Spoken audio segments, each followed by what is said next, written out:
Bonsoir Renaud Revel. Bonsoir. Vous avez co-réalisé Dernier jour à Matignon. Ça sera demain soir sur France 2 avec Julien Ferrat et Guillaume Martin. Vous avez réussi à suivre pendant plus de 3 mois le Premier ministre, Jean Castex, dans son intimité et puis aussi au travail, au quotidien. J'imagine que c'est pas simple de convaincre un Jean Castex, surtout que la guerre en Ukraine venait de commencer. Comment est-ce que vous avez fait? Ça n'a pas été simple. C'est Stéphane Ruel, producteur, qui a convaincu Jean Castex, qui lui-même ne voulait pas de ce film. Il considérait que la communication ne sert à rien et qu'on était là pour le gêner plutôt qu'autre chose. Et c'est son cabinet qui a fini par l'en convaincre. Il lui a dit, écoutez, vous allez quitter Matignon dans quelques semaines. On vous connaît peu, ou en tout cas très mal. Quelle image allez vous laisser? Acceptez ce film. Vous verrez que finalement, il en ressortira quelque chose. Il a fini par accepter. Mais avec des conditions? Avec des conditions. Le tournage n'a pas été simple. Mais en tout cas, on a passé 3 mois formidables. C'était quoi les conditions? Qu'on ne touche pas sa vie privée, c'était peu de choses. Son épouse, sa famille, la salle de gym ridicule, mais il y allait de temps en temps. Donc, impossible de rentrer dans la salle de gym. Toute la partie privée était et puis quelques réunions extrêmement sensibles sur l'Ukraine notamment. Là, effectivement, on a pu tourner des choses, mais pas toutes les choses. Mais néanmoins, au fil des semaines et des mois, il a accepté notre présence, d'où ce film. Est-ce que les langues se sont déliées? Est-ce qu'il a changé de comportement? Peut-être oublié aussi petit à petit la caméra? Il a fini par s'y faire. Ça a été un peu compliqué, il a fini par s'y faire, nous accepter. Il a fallu aussi faire beaucoup de pédagogie auprès de lui expliquer qu'on n'était pas là pour le débusquer, le coincer, alors là. Et finalement, au fil des mois, il a fini par accepter notre présence dans les réunions, à ses côtés, en déplacement en province. Non, ça s'est fait doucement, mais sûrement. On le connaît assez peu, c'est vrai, Jean Castex. Qu'est-ce que vous avez découvert sur lui, à part qu'il n'aimait pas les légumes? En tout cas, moi, j'ai découvert ça. On a découvert quelqu'un d'abord de moins sympathique qu'il n'y paraît.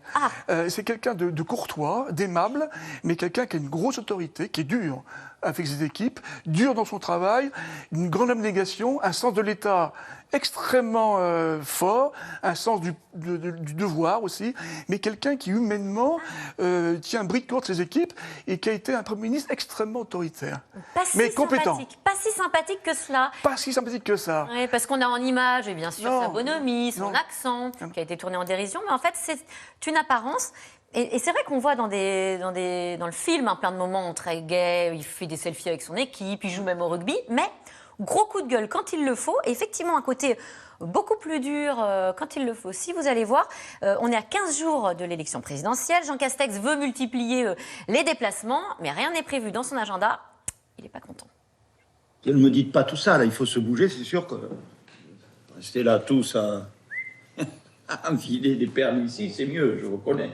Mais bon, c'est mal, c'est pas ce que je veux. Quoi. Vous allez tous me multiplier des explications pour dire c'est pas Dani, bon. Non, on est en travail jusqu'au bout, les amis. C'est tout, je le rappelle.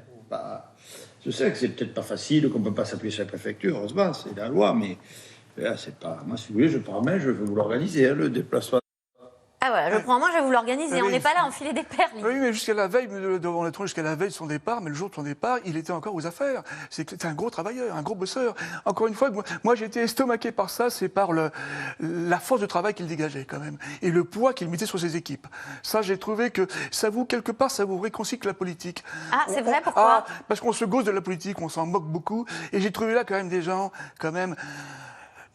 besogneux en fait, qui sont là du matin au soir, qui font des arbitrages compliqués, qui ont l'Élysée sur le dos du matin au soir. C'est l'enfer, Matignon. C'est l'enfer parce que lui-même le dit d'ailleurs, il ne s'en cache pas, mais il le dit assez humblement. Il est fatigué, il est épuisé. Et il y a une scène dans le film, c'est le départ du majordome du maître d'hôtel de Matignon, Claude Bluzet.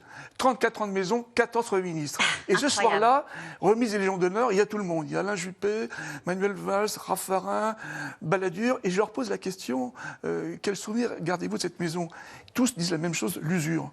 La fatigue, la pression. Ils sont tous sortis essorés. Et Castex, sur la fin, nous dit la même chose. C'est usant. Mais il a tenu bon. Il est assez étonnant. Le personnage est assez remarquable et assez impressionnant au quotidien. Et d'ailleurs, il impressionne aussi son directeur de cabinet, qui fait partie des personnages qu'on voit pour la première fois. Il parle très très peu.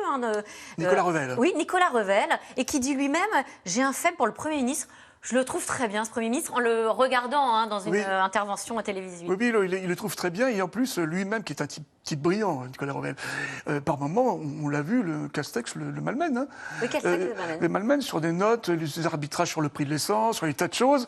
Ça, c'est très intéressant, cette scène. On suit cette scène inédite, puisqu'on est embedded avec vous, donc on suit une réunion interministérielle et pour le coup, on voit comment se construit en fait une décision politique. Là, c'est le plan de résilience autour du pouvoir d'achat. Et il y a un arbitrage compliqué, et même, c'est là où, encore une fois, j'ai été étonné, on voit un Jean Castex qui hésite, qui tâtonne. Alors il faut expliquer aux téléspectateurs, il s'agit de la ristourne accordée sur le prix de l'essence, et donc on parle de 18 centimes, mais alors est-ce que c'est 13, est-ce que c'est 18, est-ce que c'est hors taxe ou TTC? Et à haute voix, on voit Jean Castex, face à son cabinet, s'interroger, est-ce que c'est le bon prix? Est-ce que c'est le bon choix? Est-ce que vous vous trompez pas? Où allons-nous? Et on s'aperçoit que la politique, c'est une chose qui est finalement assez aléatoire par moment. Que eux-mêmes, au plus haut niveau de l'État, soient amenés à se poser des questions. Et ça, vous le vivez en in situ et en live, et on se dit quelque part, la politique, c'est quelque chose de très humain finalement, où les gens hésitent, tâtonnent, et finissent par prendre des décisions qui impliquent quand même beaucoup de choses. Très humain. Alors, pour le coup, on voit très peu la famille du côté de Jean Castex. On voit Madame Castex, omniprésente quand même, mais pas un seul mot. De manière un peu subliminale, Ouais, oui, elle apparaît un peu entre deux portes. Elle n'a pas souhaité d'abord ni apparaître, ni nous parler. Elle considérait que la partie privée, c'était la partie privée. Ouais. Une des rares photos qu'on voit là. Oui, très bien. Et Jean Castex lui-même s'y est refusé de bout en bout. On n'a pas réussi une seule fois à mettre un pied dans la porte des appartements privés. Alors qu'il dit que c'est très important, hein, la famille, ça lui permet, même quand c'est quelques secondes, de décompresser. Oui, absolument, mais il n'a pas souhaité ça. Et on l'a respecté, cette partie-là. C'était pas très important. Mais c'est dommage parce qu'on lui a posé la question à plusieurs reprises. Il n'a jamais voulu nous ouvrir les portes des appartements privés. Jamais. Vous avez tout montré, ce que vous avez pu filmer? Où il y a eu des choix qu'il a fallu faire, des décisions médiatiques? Non, rien du tout. Non, tout est là. On voit la polémique, la fameuse polémique sur le Falcon, quand il doit partir. On le voit d'ailleurs, hein, partir au moment donc, de l'élection. Il quitte Matignon, il doit partir voter dans les Pyrénées à Prades. Et il va prendre un fameux Falcon et il va y avoir une polémique sur cette utilisation. Oui, mais on ne l'a pas évoqué avec lui. On a trouvé que ça tomberait un peu comme un cheveu sur la soupe. Surtout qu'à l'époque, il s'en était expliqué. Quand on a commencé à tourner. On est arrivé après la polémique, nous.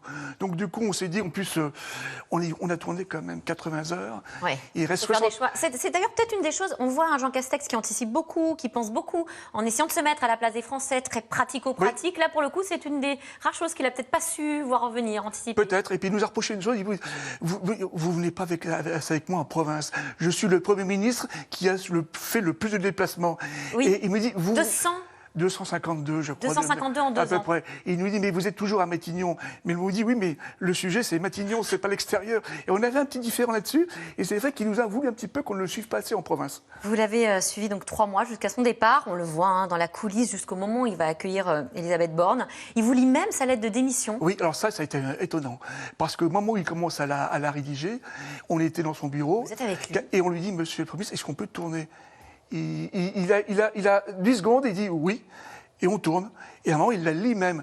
Vous savez que ça, quand même, c'est une séquence qui, en général, est très confidentielle. C'est entre le président de la République et le Premier ministre. Et ça nous a étonné qu'ils autorisent à filmer cette scène. Et on s'est dit, quelque part, peut-être qu'il était en train de tourner la page et qu'il n'avait qu'une hâte, et il le disait à plusieurs reprises, c'est quitter cet endroit. On le sent effectivement... Oui. Pas de regret, travail, mission accomplie. Absolument. Il est il paraît assez peu touché à ce moment-là et plutôt même impatient que ça se fasse. Que la page se tourne et en même temps, une grande émotion avec les équipes. Hein. La dernière scène du film, quand il quitte Matignon, il passe devant son cabinet qui est dans la cour d'honneur, là, on sent que vraiment, là, il y a 10 secondes quand même de grande émotion. Et les portes se referment. Et les portes se referment. On les voit partir. Ils se retrouvent sur le trottoir dans la rue. Seuls. Tous. Que se passe-t-il pour eux ? Et les jeunes conseillers nous racontent ensuite que le téléphone s'arrête du jour au lendemain et qu'il y a un trou d'air forcément qui se produit. Ils sont tous très jeunes, ils sont tous entre 25 et 40 ans. Hein, et du jour au lendemain, le rythme s'arrête et cette séquence-là s'arrête. Et la nouvelle vie, ou peut-être la vraie vie, reprend. Peut-être. Merci Renaud Revel. Merci. Un documentaire passionnant qui se regarde comme un film. Bravo à vous. Dernier jour à Matignon, demain soir à 22h40 sur France 2. Un film co-réalisé avec Julien Ferrat et Guillaume Martin. Tout de suite, c'est dans l'air avec Caroline Roux qui revient sur la réunion de l'OTAN qui se tient en ce moment même en pleine guerre en Ukraine. Bonne émission à vous, à demain.